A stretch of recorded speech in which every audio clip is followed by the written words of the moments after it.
ओम नमः बृहस्पतये नमः। दर्शक बंधु, कहते हैं कि जब जीवन में बार बार प्रयास करने के बाद भी सफलता प्राप्त न हो, धन आते आते रुक जाए, घर परिवार में अशांति बढ़ने लगे और भाग्य साथ छोड़ने लगे, तब समझ लेना चाहिए कि बृहस्पति देव की कृपा कमजोर हो गई है।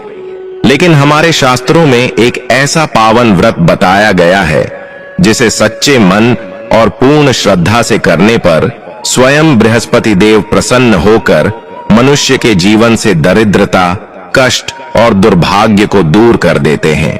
आज हम आपको सुनाने जा रहे हैं बृहस्पति व्रत की वह चमत्कारिक कथा जिसे श्रद्धा और ध्यान पूर्वक अंत तक सुनने मात्र से ही पुण्य की प्राप्ति होती है और जीवन में शुभ परिवर्तन आरंभ हो जाते हैं।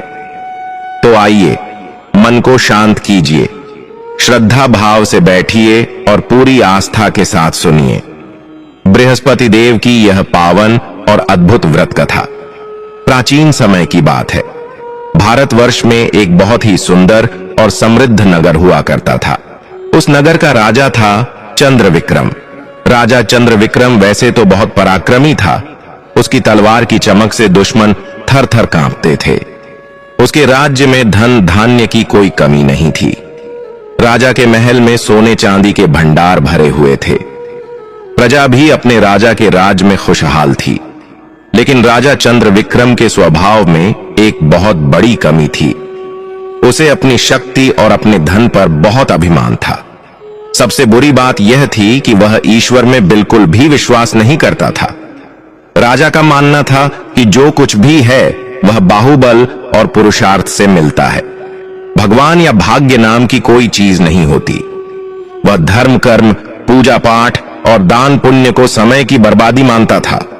उसके राज्य में यह सख्त आदेश था कि कोई भी व्यक्ति साधु संतों को दान नहीं देगा और न ही कोई यज्ञ हवन करेगा। राजा को लगता था कि दान देने से खजाना खाली होता है और पूजा करने से लोग आलसी बन जाते हैं। वहीं दूसरी ओर राजा की पत्नी रानी आरोही बिल्कुल विपरीत स्वभाव की थी। वह अत्यंत सुशील, धार्मिक और दयालु थी। रानी का मन पूजा पाठ में बहुत लगता था। वह चोरी छिपे गरीबों की मदद भी कर दिया करती थी। लेकिन राजा के डर से वह कभी खुलकर दान पुण्य नहीं कर पाती थी। रानी को हमेशा यह चिंता सताती रहती थी कि राजा का यह नास्तिक स्वभाव और साधु संतों का अपमान कहीं राज्य पर कोई बड़ी मुसीबत न ला दे। वह अक्सर राजा को समझाने की कोशिश करती, लेकिन राजा उसकी बात को हंसी में उड़ा देता। एक दिन की बात है, राजा अपने दरबार में बैठा था। तभी वहां एक वृद्ध साधु आए। साधु ने राजा से कहा कि राजन, तुम्हारे पास इतना धन है, इतना बड़ा राज्य है, तुम्हें थोड़ा दान पुण्य करना चाहिए। यज्ञ और हवन करवाकर भगवान का धन्यवाद करना चाहिए। यह सुनकर राजा चंद्रविक्रम को बहुत क्रोध आया। उसने अहंकार में भरकर कहा कि यह सारा धन मैंने अपनी मेहनत से कमाया है, मैं इसे किसी को क्यों दूं और किस भगवान का धन्यवाद करूं जब सब कुछ मैंने किया है। राजा ने उस साधु का बहुत अपमान किया और उन्हें दरबार से बाहर निकलवा दिया। साधु तो वहां से चले गए, लेकिन राजा के इस व्यवहार ने उसके भाग्य पर एक काला साया डाल दिया। कहते हैं कि जब इंसान का अहंकार सिर चढ़कर बोलने लगता है तो उसका पतन निश्चित हो जाता है। राजा को अंदाजा भी नहीं था कि उसने अपने ही पैरों पर कुल्हाड़ी मार ली है। कुछ ही समय बीता था कि राज्य में प्रकृति का प्रकोप शुरू हो गया। जो राज्य कभी हरी भरी फसलों से लहराता था, वहां आसमान से आग बरसने लगी। बारिश का नामो निशान नहीं था। पहले एक महीना सूखा पड़ा, फिर दूसरा, और देखते ही देखते पूरा साल बीत गया, लेकिन बारिश की एक बूंद नहीं गिरी। नदी नाले सूखने लगे।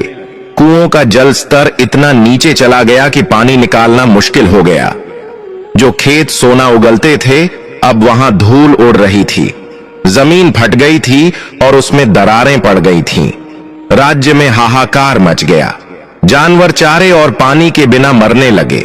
प्रजा के पास खाने को अन्न का दाना नहीं बचा। लोग भूख और प्यास से तड़पने लगे। राजा चंद्रविक्रम को शुरू में लगा कि यह सामान्य सूखा है। उसने अपने गोदामों से अनाज निकलवाकर बांटने का आदेश दिया, लेकिन सूखा तो इतना भयंकर था कि राजा के बड़े बड़े गोदाम भी कुछ ही महीनों में खाली हो गए। अब राजा के पास भी धन और अन्न की कमी होने लगी। जो राजा कल तक अपनी दौलत पर इतराता था, आज वह खुद लाचार महसूस करने लगा। प्रजा महल के बाहर आकर रोटी रोटी पुकारने लगी। बच्चों के रोने की आवाजें रानी आरोही के कानों तक पहुंचती तो उसका कलेजा मुंह को आ जाता। रानी समझ गई थी कि यह सब राजा के पापों और अहंकार का परिणाम है। यह देवताओं का कोप है। एक रात रानी ने राजा को बहुत उदास देखा।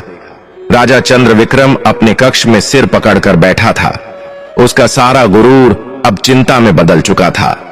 रानी उसके पास गई और धीरे से बोली कि महाराज, हमारे राज्य की यह दशा अब देखी नहीं जाती। प्रजा भूखी मर रही है। शायद हमसे कोई बड़ी भूल हुई है।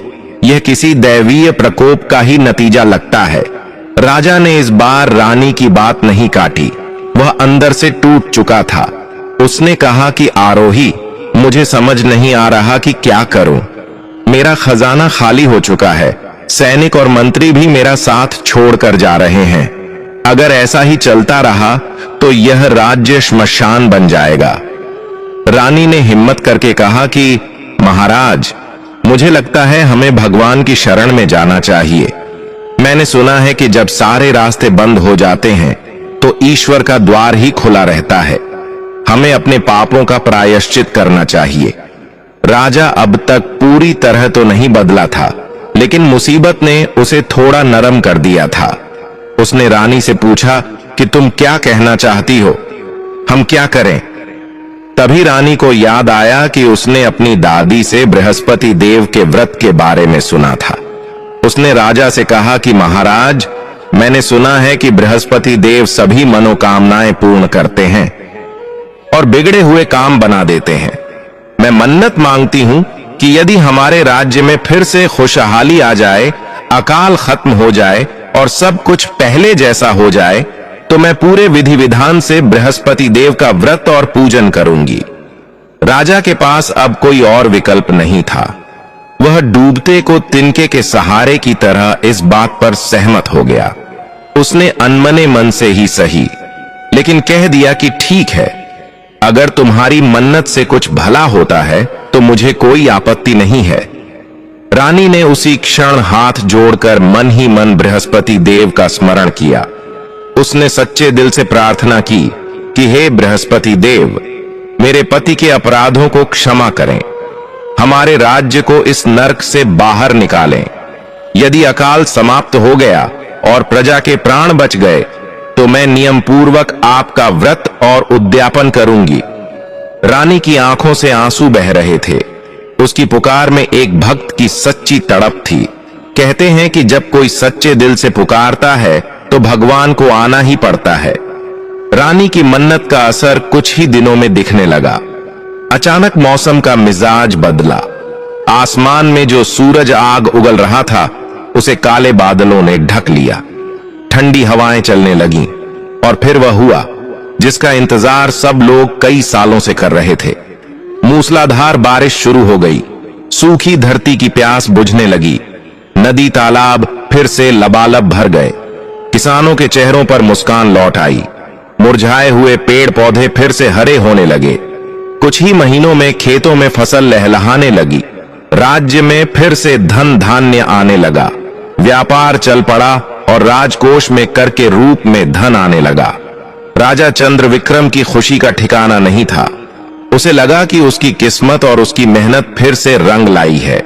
जैसे जैसे राज्य के हालात सुधरे, राजा का पुराना अहंकार फिर से जागने लगा। वह भूल गया कि यह सब रानी की प्रार्थना और मन्नत का फल है।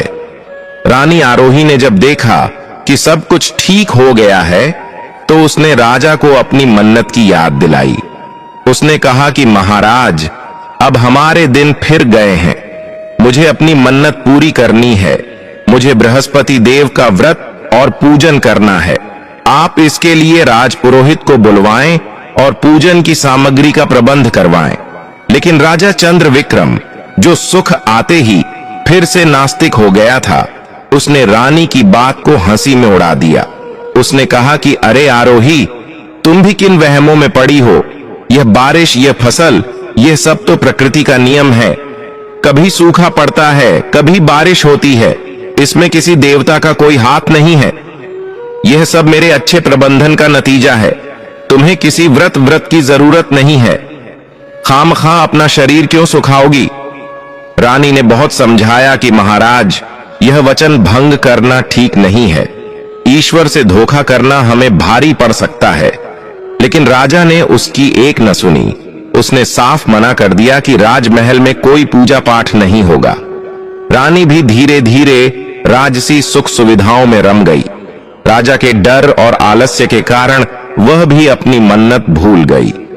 उसने बृहस्पति देव का व्रत शुरू नहीं किया। इंसान की फितरत ही ऐसी होती है, दुख में सुमिरन सब करे, सुख में करे न कोय। रानी ने भी वही गलती कर दी। उसने भगवान को दिया हुआ वचन तोड़ दिया।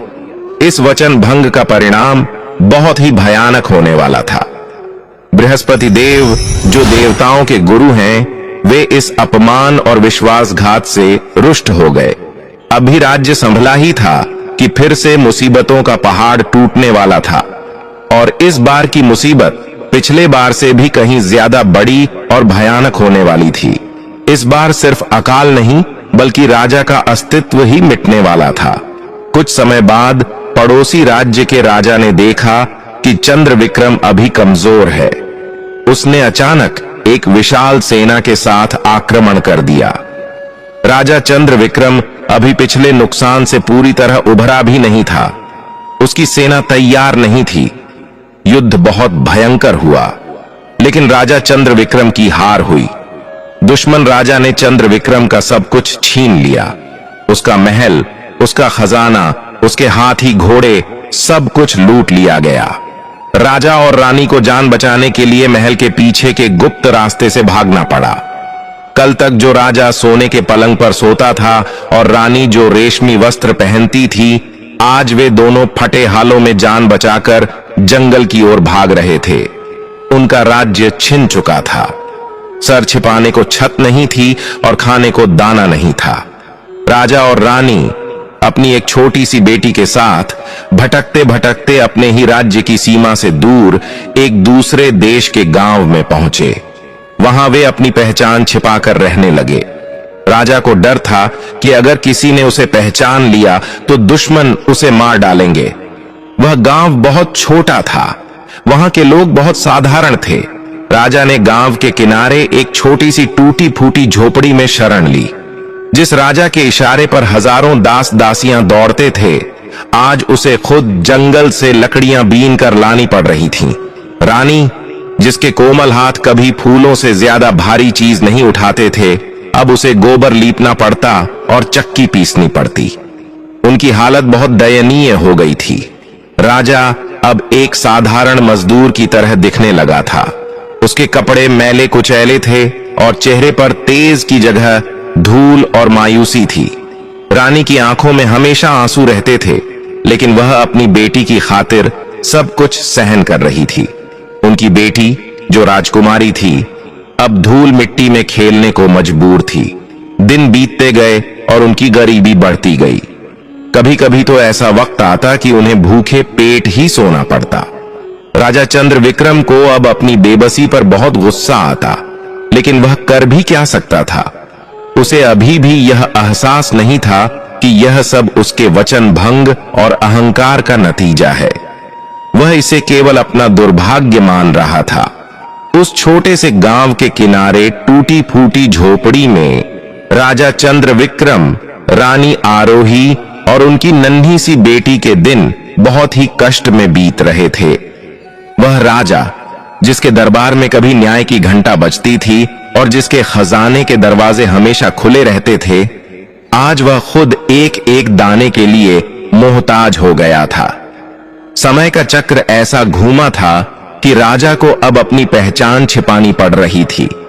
उसे डर था कि अगर किसी को पता चल गया कि वह चंद्र विक्रम है, तो उसके शत्रु उसे जीवित नहीं छोड़ेंगे। इसलिए उसने अपना नाम और वेशभूषा सब बदल लिया था। गांव में रहने वाले लोग उन्हें एक साधारण गरीब परिवार समझते थे। राजा को कोई ऐसा काम नहीं आता था जो गांव के लोग करते थे। उसने कभी खेत में हल नहीं चलाया था, कभी भारी बोझा नहीं उठाया था, लेकिन पेट की आग बुझाने के लिए उसे मजदूरी करनी पड़ती थी। राजा जंगल जाता और वहां से सूखी लकड़ियां चुनकर लाता। उसके कोमल हाथों में, जिन्होंने कभी तलवार की मूठ के अलावा कुछ सख्त नहीं पकड़ा था, अब लकड़ियां काटते और उठाते समय छाले पड़ जाते थे। शाम को जब वह लकड़ियों का गट्ठर सिर पर रखकर बाजार में बेचने जाता तो उसे बहुत शर्म महसूस होती थी। उसे अपनी पुरानी शान और शौकत याद आती तो उसकी आंखों से आंसू निकल पड़ते। लकड़ियां बेचकर जो थोड़े बहुत पैसे मिलते, उससे वह थोड़ा सा आटा और नमक खरीद पाता था। रानी आरोही की हालत तो और भी खराब थी। वह महलों की रानी, जो कभी दासियों के बिना एक कदम नहीं चलती थी, अब खुद घर का सारा काम करती थी। वह मिट्टी के चूल्हे पर रोटियां बनाती, लेकिन अक्सर ऐसा होता कि आटा कम पड़ जाता। वह अपनी बेटी और पति को खिला देती और खुद पानी पीकर सो जाती। उसकी सुंदर साड़ियां फट चुकी थीं और अब वह साधारण सूती साड़ी पहनती थी, जिसमें कई जगह पेबंद लगे हुए थे। उनकी बेटी, जो अभी बहुत छोटी थी, उसे समझ नहीं आता था कि अचानक उनके जीवन में इतना अंधेरा क्यों छा गया है। वह अक्सर अपनी मां से पूछती कि मां, हम अच्छे कपड़े क्यों नहीं पहनते? हमें अच्छे पकवान खाने को क्यों नहीं मिलते? रानी अपनी बेटी को गले लगा लेती और रोते हुए कहती कि बेटी, यह सब समय का खेल है, ईश्वर की मर्जी है। एक दिन की बात है, घर में खाने को बिल्कुल भी अन्न नहीं था। राजा 2 दिन से बीमार था, इसलिए वह लकड़ियां लाने जंगल नहीं जा सका था। घर में जो थोड़ा बहुत बचा था वह खत्म हो चुका था। बेटी भूख से बिलख रही थी। वह बार बार कह रही थी, पिताजी, मुझे भूख लगी है, कुछ खाने को दो।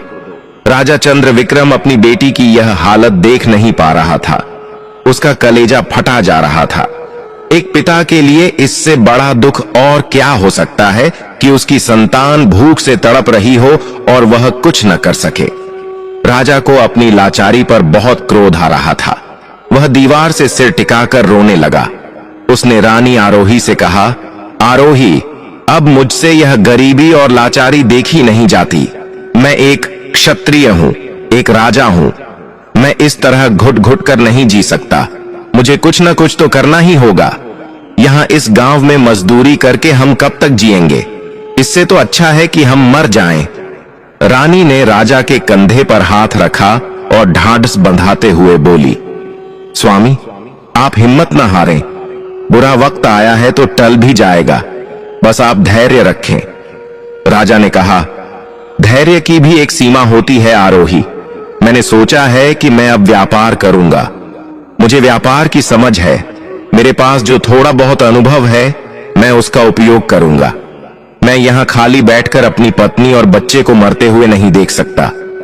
रानी ने चिंतित होकर पूछा, लेकिन स्वामी, व्यापार के लिए तो धन की आवश्यकता होती है।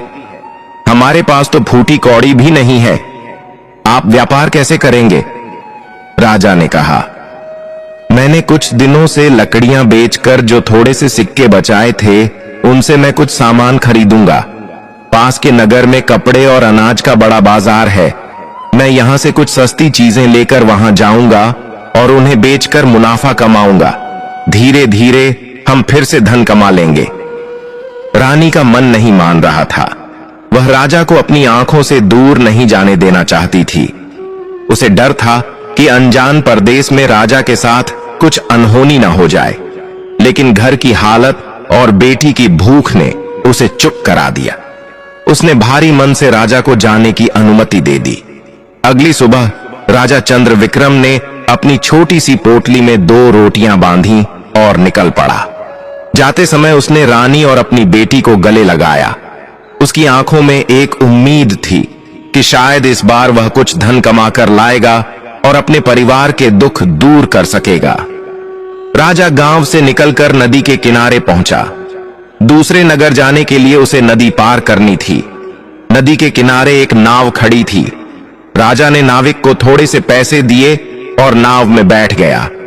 नाव में और भी कई व्यापारी और यात्री बैठे थे। राजा एक कोने में चुपचाप बैठ गया। उसके मन में हजारों विचार चल रहे थे। वह सोच रहा था कि वह कैसे व्यापार शुरू करेगा, कैसे मुनाफा कमाएगा और कैसे अपनी रानी को फिर से महलों का सुख देगा। नदी बहुत बड़ी और गहरी थी। नाव धीरे धीरे पानी को चीरती हुई आगे बढ़ रही थी। ठंडी हवा चल रही थी। राजा को थोड़ा सुकून मिला। उसे लगा कि अब शायद उसकी किस्मत बदलने वाली है। वह अपनी योजनाओं में खोया हुआ था कि तभी अचानक नाव में शोर मच गया। डाकू, डाकू, बचाओ! लोगों की चीख पुकार सुनकर राजा का ध्यान टूटा। उसने देखा कि दो छोटी नावें तेजी से उनकी नाव की तरफ आ रही थीं। उन नावों में हथियार बंद लोग बैठे थे। उनके चेहरों पर क्रूरता थी और हाथों में नंगी तलवारें चमक रही थीं। यह नदी के लुटेरे थे जो व्यापारियों को लूटने के लिए वहां घूमते रहते थे। राजा चंद्र विक्रम ने स्थिति को भांप लिया। वह समझ गया कि मुसीबत ने यहां भी उसका पीछा नहीं छोड़ा है, लेकिन अब वह निहत्था था। उसके पास कोई सैनिक नहीं था, कोई हथियार नहीं था। देखते ही देखते डाकुओं ने उनकी नाव को घेर लिया। वे कूदकर नाव में चढ़ आए। उन्होंने यात्रियों को डराना धमकाना शुरू कर दिया। जिसके पास जो कुछ भी है चुपचाप निकाल कर दे दो, वरना जान से मार दिए जाओगे। डाकुओं का सरदार जोर से चिल्लाया। लोग डर के मारे थर थर कांपने लगे। किसी ने अपनी अंगूठी उतार कर दे दी, किसी ने अपनी पोटली थमा दी। राजा चंद्र विक्रम एक कोने में सिकुड़कर बैठा था। उसके पास तो वैसे भी ज्यादा कुछ नहीं था, बस वही थोड़े से सिक्के थे जो उसने अपनी मेहनत से जोड़े थे ताकि वह व्यापार शुरू कर सके। वह सिक्के ही उसकी आखिरी उम्मीद थी। एक डाकू राजा के पास आया और उसकी गर्दन पर तलवार रखकर बोला, ए फकीर, तेरे पास क्या है? निकाल जल्दी। राजा ने गिड़गिड़ाते हुए कहा, भाई, मैं तो एक गरीब मजदूर हूं। मेरे पास कुछ नहीं है, बस ये थोड़े से सिक्के हैं जिनसे मैं अपने परिवार के लिए रोटी कमाने जा रहा हूं। मुझ पर दया करो। लेकिन उन निर्दयी डाकुओं को दया कहां आने वाली थी। उन्होंने राजा की जेब टटोली और वह छोटी सी थैली भी छीन ली जिसमें राजा की सारी पूंजी थी।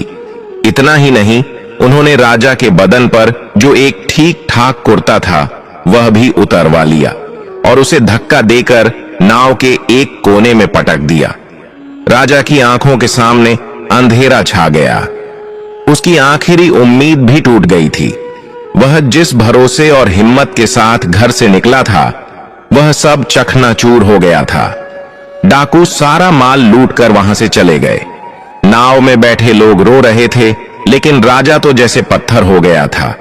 उसे अपने धन के जाने का दुख तो था ही, लेकिन उससे भी बड़ा दुख यह था कि अब वह घर वापस कैसे जाएगा। अपनी पत्नी और भूखी बेटी को क्या जवाब देगा। नाव दूसरे किनारे पर पहुंची। राजा लड़खड़ाते कदमों से नीचे उतरा।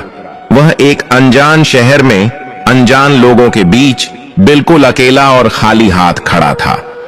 न खाने को कुछ था, न पहनने को ढंग के कपड़े और न ही जेब में एक पैसा। राजा नदी के किनारे रेत पर बैठ गया और फूट फूट कर रोने लगा। वह आसमान की तरफ देखकर चिल्लाया, हे ईश्वर, तू मेरी कितनी परीक्षा लेगा? मैंने ऐसा क्या पाप किया है कि मुझे यह सजा मिल रही है? पहले राज्य छीना, फिर घर छीना और अब मेरी मेहनत की यह छोटी सी कमाई भी छीन ली। अब मैं क्या करूं? कहां जाऊं? उधर गांव में रानी आरोही का भी बुरा हाल था। राजा के जाने के बाद घर में सन्नाटा छा गया था। जो थोड़ा बहुत राशन था वह खत्म हो चुका था। आज तीसरा दिन था और घर में चूल्हा नहीं जला था। बेटी भूख से निढाल होकर जमीन पर पड़ी थी। रानी ने उसे पानी पिला पिलाकर सुलाने की कोशिश की, लेकिन भूख पानी से कैसे मिटती। रात हो गई थी। चारों तरफ गहरा अंधेरा था। झोपड़ी में दिया जलाने के लिए तेल भी नहीं था। रानी अंधेरे में बैठी अपनी किस्मत को कोस रही थी। उसे रह रहकर राजा की चिंता हो रही थी। उसका मन घबरा रहा था। उसे लग रहा था कि जरूर कोई अशुभ घटना घटी है। तभी भूख और कमजोरी के कारण रानी की आंख लग गई। वह सो गई, लेकिन उसका मन तो जाग रहा था। उसकी सोई हुई चेतना में एक अलौकिक घटना घटी। उसे एक सपना आया। सपने में उसने देखा कि एक दिव्य महापुरुष पीले वस्त्र धारण किए हुए, हाथ में माला और कमंडल लिए उसके सामने खड़े हैं। उनके चेहरे पर सूर्य जैसा तेज है, लेकिन उनकी आंखों में करुणा है। रानी उस तेज को सहन नहीं कर पा रही थी। वह घबराकर पीछे हटने लगी। तभी उस महापुरुष ने गंभीर और शांत वाणी में कहा, पुत्री आरोही, क्यों व्यर्थ में चिंता करती हो? क्यों अपने भाग्य को कोसती हो? क्या तुम्हें याद नहीं तुमने सुख के दिनों में क्या वचन दिया था? रानी ने कांपते हुए पूछा, हे महात्मा, आप कौन हैं और मैं किस वचन की बात कर रही हूं? मुझसे क्या भूल हुई है? महापुरुष ने कहा, मैं देवगुरु बृहस्पति हूं। जब तुम्हारे राज्य में अकाल पड़ा था, तब तुमने मन्नत मांगी थी कि यदि सब ठीक हो जाएगा तो तुम मेरा व्रत और पूजन करोगी। लेकिन जब सुख आया तो तुम और तुम्हारा पति दोनों अपने अहंकार में डूब गए। तुमने मेरा अपमान किया, साधु संतों का अपमान किया और अपना वचन तोड़ दिया। यह जो तुम्हारी दशा है, यह उसी वचन भंग का परिणाम है। देवताओं से किया गया वादा तोड़ना कोई साधारण भूल नहीं है पुत्री। रानी को एकदम से सब कुछ याद आ गया। उसे याद आया वह दिन जब उसने राजा से छिपकर मन्नत मांगी थी। उसे याद आया कि कैसे राजा ने उसे पूजा करने से मना कर दिया था और वह भी चुप रह गई थी। रानी को अपनी गलती का एहसास होते ही वह सपने में ही बृहस्पति देव के चरणों में गिर पड़ी। वह रोते हुए बोली, हे प्रभु, मुझे क्षमा कर दें। हम अज्ञानी हैं, मूर्ख हैं। माया के मोह में हम अपना कर्तव्य भूल गए थे। हमें अपनी भूल का एहसास हो गया है। प्रभु, मेरे पति पर, मेरे बच्चे पर दया करें। हमें इस नर्क से बाहर निकालें। मैं आपको वचन देती हूं, अब मैं कभी अपना नियम नहीं तोड़ूंगी। बृहस्पति देव ने रानी की सच्ची पश्चाताप को देख लिया। भगवान तो भाव के भूखे होते हैं। उन्होंने रानी के सिर पर हाथ रखा और कहा, उठो पुत्री। जो अपनी गलती मान लेता है, ईश्वर उसे क्षमा कर देते हैं। अब तुम्हें वही करना होगा जो तुमने सोचा था। बृहस्पतिवार के दिन पूरी श्रद्धा और विधि विधान से मेरा व्रत करो। चने की दाल और गुड़ का भोग लगाओ। पीला वस्त्र धारण करो या पीला भोजन करो। और सबसे जरूरी बात, इस कथा को सुनो और दूसरों को सुनाओ। यदि तुम सच्चे मन से ऐसा करोगी तो तुम्हारे सारे कष्ट दूर हो जाएंगे और तुम्हारा खोया हुआ सब कुछ तुम्हें वापस मिल जाएगा। इतना कहकर बृहस्पति देव अंतर्ध्यान हो गए। रानी आरोही हड़बड़ाकर उठ बैठी। उसका पूरा शरीर पसीने से भीगा हुआ था। बाहर सुबह हो चुकी थी। सूरज की पहली किरण झोपड़ी के छेद से अंदर आ रही थी। रानी को ऐसा लगा जैसे उसके अंदर एक नई ऊर्जा आ गई है। उसे विश्वास हो गया कि यह सिर्फ सपना नहीं था, बल्कि साक्षात बृहस्पति देव का आदेश था। रानी ने तुरंत अपनी बेटी को उठाया। बेटी अभी भी भूख से कमजोर थी। रानी ने उसे प्यार किया और बोली, बेटी, अब हमारे दुख के दिन खत्म होने वाले हैं। भगवान ने हमें रास्ता दिखा दिया है। संयोग से उस दिन बृहस्पतिवार ही था। रानी ने निश्चय किया कि चाहे कुछ भी हो जाए, वह आज से ही बृहस्पति देव का व्रत शुरू करेगी। लेकिन समस्या यह थी कि व्रत के लिए पूजन सामग्री कहां से आए? गुड़ और चने की दाल कहां से आए? घर में तो एक दाना भी नहीं था। रानी सोच में पड़ गई। वह जानती थी कि बिना सामग्री के पूजा कैसे होगी, लेकिन उसकी आस्था अब अटूट थी। उसने सोचा, अगर भगवान ने रास्ता दिखाया है तो वे ही इसकी व्यवस्था भी करेंगे। रानी ने अपनी बेटी को साथ लिया और गांव की ओर चल पड़ी। उसने मन ही मन सोचा कि वह किसी के घर जाकर थोड़ा काम मांग लेगी या किसी से उधार मांग लेगी, लेकिन आज व्रत जरूर रखेगी। वह चलते चलते एक ऐसे घर के पास पहुंची जहां से बहुत अच्छी खुशबू आ रही थी। वहां कुछ महिलाएं जमा थीं। रानी ने झांक कर देखा तो पाया कि वहां बृहस्पति देव की पूजा हो रही थी। महिलाएं पीले वस्त्र पहने हुए थीं और कथा सुन रही थीं। रानी को लगा जैसे बृहस्पति देव ने खुद उसे यहां बुलाया है। वह संकोच करते हुए दरवाजे पर खड़ी हो गई। घर की मालकिन, जो एक दयालु वृद्धा थी, उसने रानी और उसकी कमजोर बेटी को दरवाजे पर खड़े देखा। उनकी फटेहाल दशा देखकर वृद्धा का दिल पसीज गया। उसने रानी को अंदर बुलाया और पूछा, बेटी, तुम कौन हो? तुम्हें क्या चाहिए? रानी ने हाथ जोड़कर कहा, मां जी, मैं बहुत दुखी हूं। मेरे पति परदेश गए हैं और घर में खाने को कुछ नहीं है। मुझे भोजन नहीं चाहिए। मुझे तो बस बृहस्पति देव की पूजा में शामिल होने की अनुमति दे दीजिए। मैंने सपने में देखा है कि इस व्रत से ही मेरे दिन फिरेंगे। वृद्धा ने खुशी खुशी रानी को पूजा में शामिल कर लिया। रानी ने बड़े ध्यान से कथा सुनी। जब पूजा समाप्त हुई तो वृद्धा ने रानी को प्रसाद के रूप में गुड़ और चने की दाल दी और साथ में खाने के लिए कुछ अन्न भी दिया। रानी की आंखों में आंसू आ गए। उसने बृहस्पति देव का धन्यवाद किया। उसे मिल गया था वह सब कुछ जो उसे व्रत शुरू करने के लिए चाहिए था। वह प्रसाद लेकर खुशी खुशी अपनी झोपड़ी में लौटी। उसने पूरे विधि विधान से व्रत रखा। उसने गुड़ और चने का भोग लगाया और अपनी बेटी को भी प्रसाद खिलाया। उस दिन रानी को एक अजीब सी शांति महसूस हुई। जो बेचैनी और डर उसके मन में महीनों से घर किए हुए था, वह अचानक गायब हो गया। उसे अंदर से आवाज आई कि अब सब ठीक हो जाएगा। उसके पति भी सुरक्षित लौट आएंगे और उनका खोया हुआ राज्य भी वापस मिलेगा। यह तो थी रानी की बात। लेकिन उधर नदी के दूसरे किनारे पर उस अनजान नगर के व्यस्त बाजार में राजा चंद्रविक्रम अकेला खड़ा था। चारों तरफ लोगों की भीड़ थी, दुकानें सजी हुई थीं और हर तरफ शोरगुल था। लेकिन इस भीड़ में भी राजा खुद को दुनिया का सबसे अकेला इंसान महसूस कर रहा था। उसके पेट में भूख की आग जल रही थी और जेब में एक फूटी कौड़ी भी नहीं थी। जो राजा कभी 56 भोग का स्वाद चखने के बाद भी भोजन में कमियां निकाल देता था, आज वही राजा एक सूखी रोटी के टुकड़े के लिए तरस रहा था। राजा बाजार की एक गली से दूसरी गली में भटकने लगा। उसकी नजरें हर दुकान पर काम तलाश रही थीं और साथ ही किसी ऐसे चेहरे को खोज रही थीं जिसमें थोड़ी दया हो। लेकिन शहर के लोग अपनी ही धुन में मस्त थे।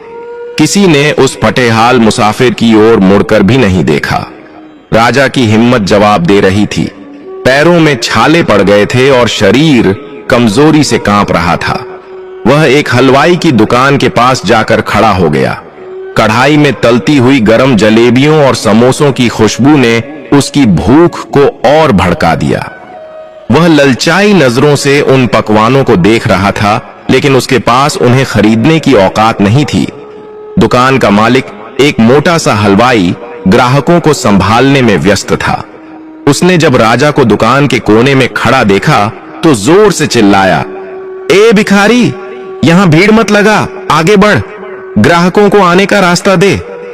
भिखारी शब्द राजा के दिल पर एक तीर की तरह लगा। उसने अपनी पूरी जिंदगी में महाराज, अन्नदाता और प्रजापालक जैसे शब्द सुने थे। आज उसे भिखारी कहा जा रहा था। राजा की आंखों में आंसू आ गए, लेकिन उसने उन्हें गिरने नहीं दिया। वह चुपचाप सिर झुकाकर वहां से आगे बढ़ गया। उसने मन ही मन सोचा, हे ईश्वर, यह तूने मुझे किस हाल में पहुंचा दिया? क्या मेरा अहंकार इतना बड़ा था कि उसकी सजा इतनी कठोर है? राजा चलते चलते एक बड़ी हवेली के पास पहुंचा। यह हवेली उस नगर के सबसे धनी व्यापारी की थी। व्यापारी का नाम सुधनवा था। सुधनवा बहुत ही नेक दिल इंसान था, लेकिन उसे पारखी नजर भी थी। वह इंसानों को पहचानना जानता था। संयोग देखिए, जिस वक्त राजा उस हवेली के चबूतरे के पास थक कर बैठा, उसी वक्त सुधनवा सेठ अपने घर से बाहर निकल रहे थे। सेठ की नजर चबूतरे पर बैठे उस फटेहाल व्यक्ति पर पड़ी। राजा के कपड़े भले ही मैले और फटे हुए थे, बाल बिखरे हुए थे, लेकिन उसके चेहरे का तेज, उसका चौड़ा माथा और उसके बैठने का तरीका किसी साधारण मजदूर जैसा नहीं था। धूल में लिपटा होने के बावजूद वह किसी छिपे हुए हीरे की तरह चमक रहा था। यह और कुछ नहीं बल्कि रानी आरोही द्वारा किए गए बृहस्पति व्रत का ही चमत्कार था। जब पत्नी धर्म के रास्ते पर चलती है और सच्चे मन से प्रार्थना करती है तो उसका पुण्य उसके पति की रक्षा कवच बन जाता है। रानी के व्रत के प्रभाव से ही आज सेठ सुधनवा का ध्यान राजा की ओर आकर्षित हुआ, वरना हजारों गरीब रोज सड़कों पर बैठते हैं। अमीर लोग उन्हें देखकर भी अनदेखा कर देते हैं। सेठ सुधनवा राजा के पास गए और बहुत ही नम्रता से पूछा, हे परदेसी, तुम कौन हो? तुम्हारी शारीरिक बनावट और तुम्हारे चेहरे का ओज बताता है कि तुम कोई साधारण भिक्षु नहीं हो। तुम किसी कुलीन कुल के लगते हो। तुम पर क्या विपदा आ पड़ी है जो तुम इस हाल में यहां बैठे हो? राजा चंद्रविक्रम ने सिर उठाकर सेठ की ओर देखा। उसे पहली बार किसी की आवाज में अपने लिए सम्मान और अपनापन महसूस हुआ। राजा ने हाथ जोड़कर कहा, महाशय, मैं एक अभागा परदेसी हूं। समय के चक्र ने मुझे यहां ला पटका है। मेरा सब कुछ लुट चुका है। मैं काम की तलाश में इस नगर में आया था, लेकिन लुटेरों ने मेरी जमा पूंजी भी छीन ली। अब मेरे पास न खाने को अन्न है और न ही कोई काम। मैं बस अपनी और अपने परिवार की भूख मिटाने के लिए कोई रोजगार चाहता हूं। राजा ने अपनी असली पहचान नहीं बताई। उसे डर था कि अगर उसने कह दिया कि वह राजा चंद्रविक्रम है तो लोग उसका मजाक उड़ाएंगे या फिर कोई शत्रु उसे पहचान लेगा। सेठ सुधनवा को राजा की बातों में सच्चाई नजर आई। उसे लगा कि इस व्यक्ति पर भरोसा किया जा सकता है। सेठ ने कहा, देखो भाई, मुझे अपने व्यापार और घर के कामकाज के लिए एक भरोसेमंद और समझदार व्यक्ति की जरूरत है। अगर तुम चाहो तो मेरे यहां काम कर सकते हो। मैं तुम्हें रहने की जगह और भोजन दूंगा और तुम्हारे काम के हिसाब से तुम्हें वेतन भी मिलेगा। यह सुनते ही राजा की आंखों में चमक आ गई। ऐसा लगा जैसे डूबते को तिनका मिल गया हो। उसने तुरंत हामी भर दी। राजा ने कहा, सेठ जी, मैं आपका आजीवन आभारी रहूंगा। मैं पूरी मेहनत और ईमानदारी से आपका काम करूंगा। सेठ सुधनवा राजा को अपने साथ हवेली के अंदर ले गए। उन्होंने अपने नौकरों को आदेश दिया कि इस परदेसी को नहला धुलाकर साफ कपड़े दिए जाएं और भोजन कराया जाए। स्नान करने और साफ कपड़े पहनने के बाद जब राजा भोजन करने बैठा तो उसके सामने थाली में कई प्रकार के व्यंजन परोसे गए। रोटी का पहला निवाला तोड़ते ही राजा का गला रुंध गया। उसे अपनी पत्नी और बेटी की याद आ गई। उसने सोचा, मैं तो यहाँ पेट भर रहा हूँ, लेकिन मेरी आरोही और मेरी फूल सी बच्ची ने पता नहीं कुछ खाया होगा या नहीं। राजा ने मन ही मन संकल्प लिया कि वह यहाँ दिन रात मेहनत करेगा और जल्दी ही ढेर सारा धन कमाकर अपने परिवार के पास लौटेगा। भोजन करने के बाद राजा को सेठ ने अपना काम समझाया। राजा का काम था सेठ के गोदाम का हिसाब किताब रखना और देखरेख करना। चूंकि राजा पढ़ा लिखा था और उसे राज्य चलाने का अनुभव था, इसलिए उसने बहुत जल्दी ही सेठ के सारे व्यापार को समझ लिया। जिस काम को करने में मुनीमों को घंटों लगते थे, राजा अपनी बुद्धिमत्ता से उसे चुटकियों में हल कर देता था। उसकी काम करने की शैली और उसकी ईमानदारी देखकर सेठ सुधनवा बहुत प्रसन्न हुए। देखते ही देखते कुछ महीने बीत गए। राजा की मेहनत से सेठ के व्यापार में दिन दूनी रात चौगुनी तरक्की होने लगी। सेठ राजा को अपने परिवार के सदस्य की तरह मानने लगे। राजा ने भी अपनी तनख्वाह में से एक एक पैसा जोड़ना शुरू कर दिया। वह अपनी जरूरतों को मारकर पैसे बचाता था ताकि जल्दी से जल्दी अपने परिवार की गरीबी दूर कर सके।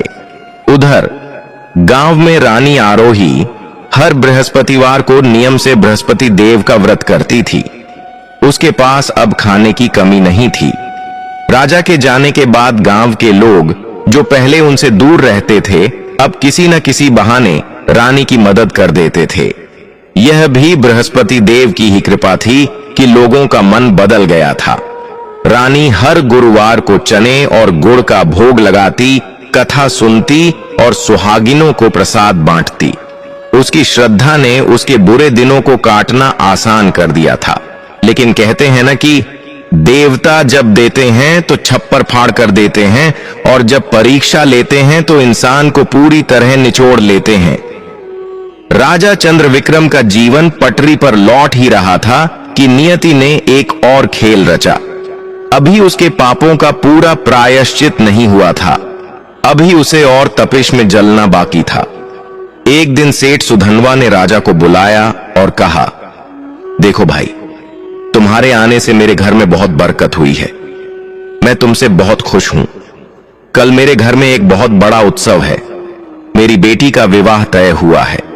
दूर दूर से मेहमान आएंगे। मैं चाहता हूं कि तुम व्यवस्था की सारी जिम्मेदारी संभालो। मुझे तुम पर पूरा भरोसा है। राजा ने सिर झुकाकर कहा, जी मालिक, आप निश्चिंत रहें, मैं कोई कमी नहीं होने दूंगा। अगले दिन सेठ की हवेली में उत्सव का माहौल था। घर को फूलों और दियों से सजाया गया था। संगीत बज रहा था। मेहमानों का आना जाना लगा हुआ था। राजा हर काम में बढ़ चढ़कर हिस्सा ले रहा था। वह मेहमानों के स्वागत से लेकर भोजन की व्यवस्था तक सब कुछ देख रहा था। घर के अंदर महिलाओं के कक्ष में एक खूंटी पर सेठ की पत्नी और बेटी ने अपने कीमती जेवर उतार कर टांग दिए थे। उन जेवरों में एक नौलखा हार भी था जिसकी कीमत लाखों में थी। वह हार बहुत ही सुंदर और कीमती था। उत्सव की भाग दौड़ में किसी का ध्यान उस हार की तरफ नहीं गया। तभी एक विचित्र घटना घटी। उस खूंटी पर जहां वह हार टंगा था, वह हार अचानक गायब हो गया। मजे की बात यह थी कि वहां कोई चोर नहीं आया था। पुराणों और कथाओं के अनुसार बृहस्पति देव राजा की परीक्षा लेना चाहते थे और उन्हें यह याद दिलाना चाहते थे कि बिना विधि विधान और बिना अहंकार त्यागे मुक्ति नहीं मिलती। वह हार खूंटी के अंदर ही लोप हो गया, यानी खूंटी हार को निगल गई। यह एक दैवीय माया थी। थोड़ी देर बाद जब सेठानी वहां आई और उसने देखा कि खूंटी पर हार नहीं है, तो उसके होश उड़ गए। उसने शोर मचा दिया, हार चोरी हो गया, मेरा नौलखा हार चोरी हो गया। पूरे घर में सन्नाटा छा गया। संगीत रुक गया। मेहमान कानाफूसी करने लगे। सेठ सुधनवा दौड़ते हुए वहां आए। उन्होंने पूछा, क्या हुआ, हार कहां रखा था? सेठानी ने रोते हुए कहा, मैंने अभी यहीं खूंटी पर टांगा था और इस कमरे में अभी सिर्फ यह नया नौकर राजा ही आया था फूलदान बदलने के लिए। इसके अलावा और कोई यहां नहीं आया। सबकी शक की सुई राजा चंद्रविक्रम की ओर घूम गई। सेठ सुधनवा, जो राजा पर बहुत भरोसा करते थे, उनका भी मन डोल गया। इंसान की फितरत ही ऐसी होती है, वह सालों की वफादारी को एक पल के शक में भुला देता है। सेठ ने कड़ी आवाज में राजा से पूछा, सच सच बताओ, क्या तुमने हार उठाया है? अगर तुमने लिया है तो वापस कर दो। मैं तुम्हें कुछ नहीं कहूंगा, बस यहां से चले जाना। राजा तो सन्न रह गया। जिस अपराध के बारे में उसे पता भी नहीं था, उसका आरोप उस पर लग रहा था। उसने गिड़गिड़ाते हुए कहा, मालिक, मैं गरीब जरूर हूं, लेकिन चोर नहीं हूं। मैंने आपके नमक का हक अदा किया है। मैं आपके साथ ऐसा विश्वासघात सपने में भी नहीं कर सकता। मैंने हार नहीं देखा। लेकिन वहां मौजूद लोगों ने सेठ को भड़काना शुरू कर दिया। अरे सेठ जी, इन परदेसियों का क्या भरोसा? गरीबी इंसान को कुछ भी करने पर मजबूर कर देती है। किसी ने हार चुराया होगा, सीधे मुंह नहीं मानेगा, इसे कोड़े लगवाओ। सेठानी भी गुस्से में थी। उसने कहा, यही चोर है, इसकी तलाशी लो। सिपाहियों ने राजा की तलाशी ली, लेकिन हार तो उसके पास था ही नहीं। हार तो खूंटी निगल गई थी। लेकिन हार न मिलने पर भी लोगों का शक दूर नहीं हुआ। उन्होंने कहा, जरूर इसने हार कहीं छिपा दिया है या अपने किसी साथी को दे दिया है। सेठ सुधनवा को अब क्रोध आ गया। उसे लगा कि उसकी शराफत का फायदा उठाया गया है। उसने तुरंत नगर के कोतवाल को बुलवा लिया। कोतवाल ने आते ही राजा को गिरफ्तार कर लिया। राजा चिल्लाता रहा, मैं निर्दोष हूं, मैं निर्दोष हूं। लेकिन उसकी सुनने वाला कोई नहीं था। उसे रस्सियों से बांधकर पूरे बाजार में घसीटते हुए ले जाया गया। लोग उस पर थूक रहे थे, उसे गालियां दे रहे थे। देखो, यही है वह चोर जिसने सेठ का भरोसा तोड़ा। राजा चंद्रविक्रम की आंखों से आंसुओं की धारा बह निकली। वह मन ही मन सोच रहा था, हे बृहस्पति देव, यह कैसी लीला है। एक मुसीबत से निकलता हूं तो दूसरी ओर बड़ी मुसीबत आ खड़ी होती है। क्या मेरे भाग्य में सिर्फ अपमान ही लिखा है। राजा को ले जाकर उस नगर के शासक के सामने पेश किया गया। चूंकि मामला नगर के प्रतिष्ठित सेठ का था, इसलिए सजा भी सख्त होनी थी। नगर के राजा ने बिना पूरी तहकीकात किए आदेश सुना दिया, इस चोर को कारागार में डाल दिया जाए और इसे कड़ी से कड़ी यातनाएं दी जाएं, जब तक कि यह हार का पता न बता दे। राजा चंद्रविक्रम को एक अंधेरी सीलन भरी काल कोठरी में फेंक दिया गया। उसके हाथों और पैरों में भारी लोहे की जंजीरें डाल दी गईं। वह कोठरी इतनी छोटी थी कि वहां ठीक से लेटा भी नहीं जा सकता था।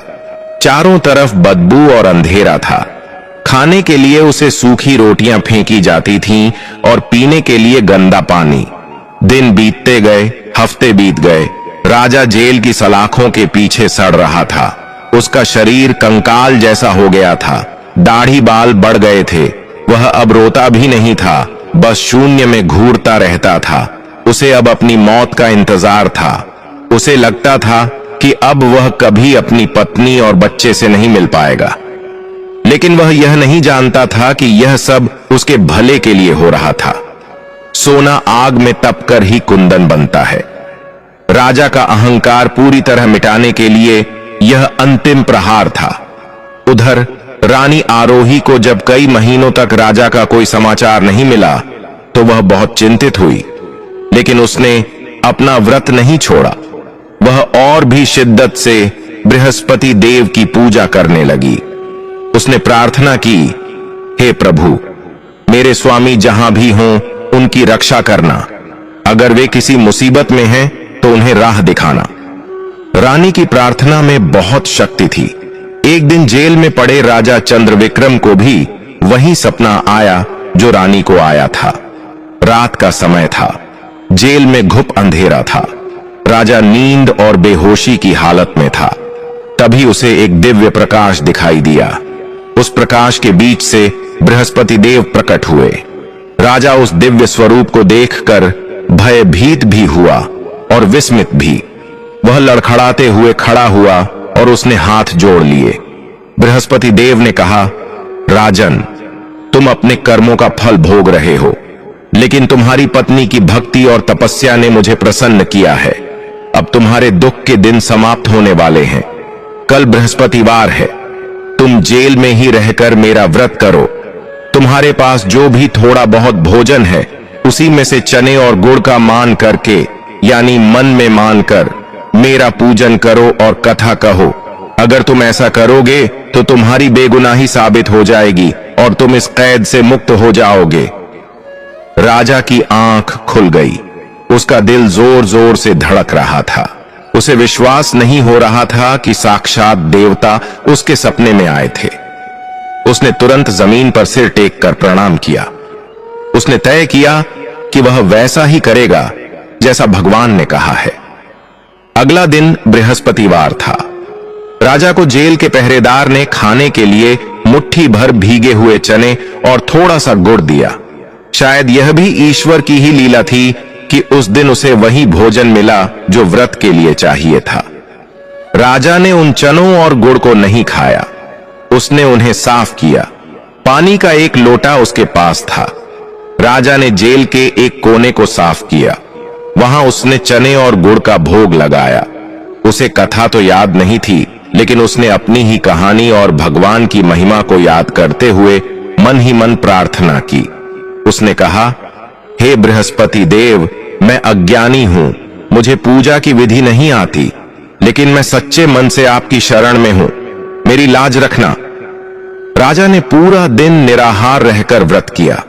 शाम को उसने उसी चने और गुड़ का प्रसाद ग्रहण किया। चमत्कार होना तय था।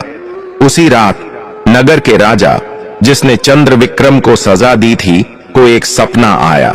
सपने में बृहस्पति देव ने उसे दर्शन दिए और क्रोधित होकर कहा, हे राजन, तुमने एक निर्दोष व्यक्ति को जेल में डाल रखा है। वह कोई चोर नहीं है, वह एक पदच्युत राजा है। वह चंद्र विक्रम है। जिस हार की चोरी का इल्जाम उस पर लगा है, वह हार उसी खूंटी पर टंगा है जहां से गायब हुआ था। सुबह उठकर देखो, तुम्हें सत्य का पता चल जाएगा। अगर तुमने उसे तुरंत मुक्त नहीं किया तो तुम्हारा राज्य भी नष्ट हो जाएगा। नगर का राजा पसीने पसीने होकर नींद से जाग गया। वह बुरी तरह कांप रहा था। उसने तुरंत अपने मंत्रियों को बुलाया और कहा, जल्दी चलो, सेठ सुधनवा के घर चलो। राजा अपने सैनिकों के साथ आधी रात को ही सेठ के घर पहुंचा। सेठ और उसका परिवार घबरा गया कि इतनी रात को राजा क्यों आए हैं। राजा ने सेठ से कहा, मुझे अभी उस खूंटी के पास ले चलो जहां से हार चोरी हुआ था। सेठ उन्हें उस कमरे में ले गया। जब उन्होंने दिए की रोशनी में खूंटी की ओर देखा तो सबकी आंखें फटी की फटी रह गईं। वह 9 लखा हार उसी खूंटी पर लटक रहा था जैसे उसे कभी वहां से हटाया ही न गया हो। सेठ सुधनवा के पैरों तले जमीन खिसक गई। उसे अपनी गलती का एहसास हुआ। उसने सोचा, हाय, मैंने एक निर्दोष पर कितना जुल्म किया। मैंने बिना सबूत के उसे चोर कहा और जेल भिजवा दिया। नगर के राजा ने कहा, सेठ, यह सब बृहस्पति देव का चमत्कार है। वह कैदी कोई साधारण चोर नहीं था, वह निर्दोष है। हमें अभी कारागार जाकर उससे क्षमा मांगनी होगी। उसी वक्त राजा और सेठ कारागार की ओर दौड़े। वहां पहुंचकर उन्होंने देखा कि चंद्र विक्रम ध्यान में बैठा है। उसके चेहरे पर एक अलग ही शांति थी। जेल का ताला खोला गया। नगर के राजा ने खुद आगे बढ़कर चंद्र विक्रम की जंजीरें खुलवाईं। सेठ सुधनवा चंद्र विक्रम के पैरों में गिर पड़ा और रोते हुए बोला, मुझे माफ कर दो भाई, मुझसे बहुत बड़ी भूल हो गई। मैंने अपनी बुद्धि खो दी थी। तुम निर्दोष थे और मैंने तुम्हें इतना कष्ट दिया। चंद्र विक्रम ने सेठ को उठाया और गले लगा लिया। उसने कहा, सेठ जी, इसमें आपका कोई दोष नहीं है। यह सब मेरे ही कर्मों का फल था और ईश्वर की लीला थी। आज मुझे सत्य का ज्ञान हुआ है। नगर के राजा ने चंद्र विक्रम से पूछा, क्या आप सच में राजा चंद्र विक्रम हैं? चंद्र विक्रम ने हां में सिर हिलाया। उसने अपनी पूरी कहानी सुनाई कि कैसे अहंकार के कारण उसका राज्य गया और कैसे वह यहां तक पहुंचा। यह सुनकर सबकी आंखों में आंसू आ गए। नगर के राजा ने चंद्र विक्रम का बहुत सम्मान किया। उसे वापस महल ले जाया गया। उसे नए राजसी वस्त्र पहनाए गए और उसका खोया हुआ सम्मान उसे वापस दिया गया। बृहस्पति देव के व्रत का प्रभाव शुरू हो चुका था। राजा चंद्र विक्रम, जो कल तक एक कैदी था, आज फिर से राजा के समान सम्मान पा रहा था। कारागार से मुक्त होकर और अपना खोया हुआ सम्मान वापस पाकर राजा चंद्र विक्रम का हृदय परिवर्तन हो चुका था। जिस ईश्वर को वह कभी नकारता था, आज उसी ईश्वर की कृपा ने उसे मृत्यु के मुंह से बाहर निकाला था। नगर के राजा और सेठ सुधनवा ने राजा चंद्र विक्रम से बार बार क्षमा मांगी। सेठ सुधनवा को बहुत पछतावा था कि उसने बिना सोचे समझे एक नेक इंसान को चोर समझा। अपनी गलती सुधारने के लिए सेठ सुधनवा ने राजा चंद्र विक्रम के सामने एक प्रस्ताव रखा। सेठ ने हाथ जोड़कर कहा, महाराज, मैंने आपका बहुत अपमान किया है। इसका प्रायश्चित मैं तभी कर पाऊंगा जब आप मेरी एक विनती स्वीकार करेंगे। मैं अपनी बेटी का विवाह आपके साथ तो नहीं कर सकता क्योंकि आप विवाहित हैं, लेकिन मैं आपको अपनी संपत्ति का कुछ हिस्सा और ढेर सारा धन देकर विदा करना चाहता हूं ताकि आप अपना खोया हुआ राज्य वापस पा सकें। कृपया मुझे मना मत कीजिए। नगर के राजा ने भी कहा, राजन, एक राजा होने के नाते मैं आपके दुख को समझ सकता हूं। मैं आपको अपनी सेना की एक टुकड़ी, हाथी, घोड़े और रथ दूंगा। आप शांत से अपने परिवार के पास जाइए और अपने शत्रुओं को हराकर अपना राज्य वापस प्राप्त कीजिए। राजा चंद्रविक्रम की आंखों में आंसू आ गए। यह वही दुनिया थी जिसने कुछ दिन पहले उसे भिखारी बनाकर ठुकरा दिया था, और आज वही दुनिया बृहस्पति देव की कृपा से उसके कदमों में बिछी जा रही थी। राजा ने उनका प्रस्ताव स्वीकार कर लिया। शुभ मुहूर्त देखकर गुरुवार के दिन ही राजा चंद्रविक्रम ने वहां से प्रस्थान किया। अब वह पैदल नहीं था, वह एक सुंदर रथ पर सवार था। उसके पीछे सैनिकों की एक छोटी टुकड़ी थी और साथ में बैलगाड़ियों में भरकर धन, धान्य, कपड़े और जेवर थे। रास्ते भर राजा चंद्रविक्रम के मन में बस एक ही विचार चल रहा था, मेरी आरोही और मेरी बच्ची किस हाल में होंगे? क्या उन्होंने मुझे याद किया होगा? क्या आरोही का विश्वास जीत गया? राजा का काफिला कई दिनों की यात्रा के बाद उसी नदी के किनारे पहुंचा जहां उसे डाकुओं ने लूटा था। लेकिन आज नजारा बदला हुआ था। आज राजा के साथ सशस्त्र सैनिक थे। नदी के नाविकों और आसपास के लोगों ने जब इस भव्य सवारी को देखा तो वे झुककर प्रणाम करने लगे। वही प्रकृति, वही स्थान, लेकिन समय बदलते देर नहीं लगती। नदी पार करके राजा का रथ उस छोटे से गांव की ओर बढ़ा जहां उसने अपने परिवार को छोड़ा था। जैसे जैसे गांव पास आ रहा था, राजा की धड़कनें बढ़ती जा रही थीं। उधर गांव में रानी आरोही को कोई खबर नहीं थी कि उसका पति राजा बनकर लौट रहा है। वह तो अपनी नित्य कर्म में लगी थी। आज भी बृहस्पतिवार था।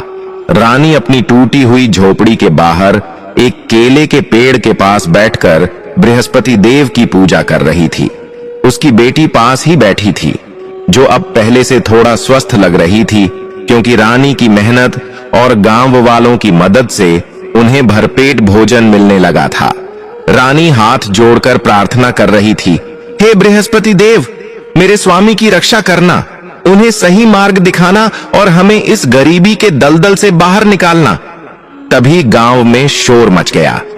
बच्चे चिल्लाते हुए आए, अरे देखो देखो, राजा की सवारी आई है, बहुत बड़े लोग आए हैं।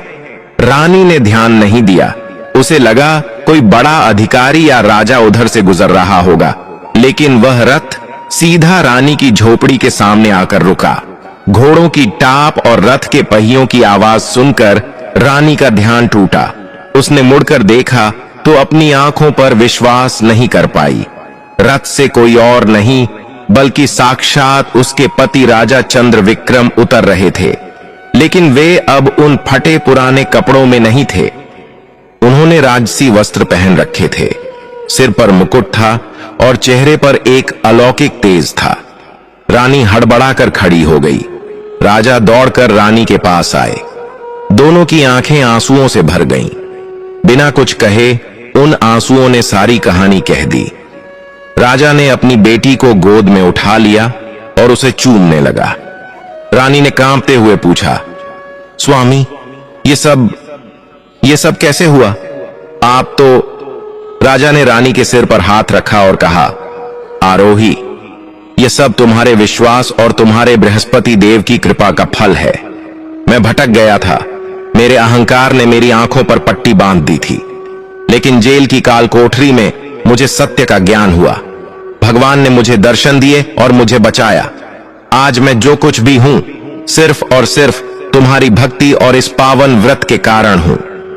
राजा ने गांव वालों के सामने अपनी गलती स्वीकार की। उसने सबको बताया कि कैसे बृहस्पति देव ने उसकी रक्षा की। गांव के लोग, जिन्होंने राजा को मजदूर के रूप में देखा था, आज उसे इस रूप में देखकर हैरान थे। वे सब जय जयकार करने लगे। बृहस्पति देव की जय, रानी आरोही की जय। राजा ने सेठ सुधनवा द्वारा दिया गया धन रानी के चरणों में रख दिया। लेकिन रानी ने कहा, स्वामी, यह धन मेरा नहीं है, यह प्रजा की सेवा और भगवान के कार्य के लिए है। अब हमें अपने असली घर, अपने राज्य वापस चलना चाहिए। राजा चंद्रविक्रम ने उसी समय प्रतिज्ञा की कि वह अब जीवन भर बृहस्पति देव का व्रत करेगा। उसने गांव के लोगों को भी बहुत सारा धन दिया और उनका धन्यवाद किया, जिन्होंने बुरे वक्त में उनका साथ दिया था। अब बारी थी अंतिम युद्ध की, अपना खोया हुआ राज्य वापस पाने की। राजा चंद्रविक्रम अपनी नई सेना और रानी आरोही के साथ अपने पुराने राज्य की सीमा पर पहुंचा। वहां के लोग अभी भी उस क्रूर राजा जिसने राज्य छीना था के अत्याचारों से परेशान थे। जब प्रजा ने सुना कि उनका पुराना राजा चंद्रविक्रम वापस आ गया है और इस बार वह धर्म और ईश्वर के साथ आया है, तो पूरी प्रजा उसके समर्थन में खड़ी हो गई। दुश्मन राजा को जब पता चला तो वह अपनी विशाल सेना लेकर मुकाबले के लिए आया। लेकिन कहते हैं ना, जाको राखे साइयां मार सके न कोई। जिसके साथ धर्म और दैवीय शक्ति हो उसे कौन हरा सकता है। युद्ध शुरू होने से पहले ही एक चमत्कार हुआ। दुश्मन राजा की सेना में अचानक भगदड़ मच गई। उनके हाथी और घोड़े बेकाबू हो गए और अपनी ही सेना को कुचलने लगे। एक भयंकर आंधी आई जिससे दुश्मन सैनिकों को कुछ दिखाई देना बंद हो गया। राजा चंद्रविक्रम की सेना ने बिना ज्यादा खून बहाए दुश्मन को घेर लिया। दुश्मन राजा, जो अपने बल पर बहुत इतराता था, वह युद्ध के मैदान में ही डर के मारे गिर पड़ा और उसे दिल का दौरा पड़ गया। उसकी मृत्यु के साथ ही उसकी सेना ने आत्मसमर्पण कर दिया। बृहस्पति देव की कृपा से राजा चंद्रविक्रम ने अपना खोया हुआ राज्य बिना किसी बड़े नुकसान के वापस पा लिया। महल के दरवाजे फिर से खोल दिए गए। दासीदास, मंत्री और प्रजा सबने फूलों की वर्षा करके अपने राजा और रानी का स्वागत किया। राजमहल में वापस आते ही राजा चंद्रविक्रम ने सबसे पहला काम यह किया कि उसने पूरे राज्य में घोषणा करवा दी, आज से इस राज्य में साधु संतों का सम्मान होगा। हर बृहस्पतिवार को राज्य में बृहस्पति देव की कथा होगी और गरीबों को भोजन कराया जाएगा।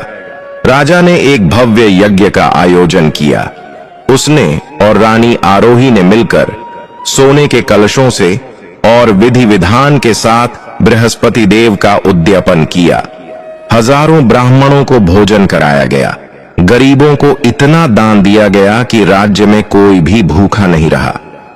राजा का अहंकार अब पूरी तरह मिट चुका था। वह अब एक सेवक की तरह राज्य करता था, यह मानकर कि यह राज्य उसका नहीं बल्कि ईश्वर का है। उसकी प्रजा खुशहाल हो गई। समय पर बारिश होने लगी, खेतों में सोना उगने लगा और राज्य फिर से धन धान्य से भर गया। राजा और रानी ने बहुत सालों तक सुखपूर्वक राज किया। उनकी बेटी बड़ी हुई और उसका विवाह भी एक योग्य राजकुमार से हुआ।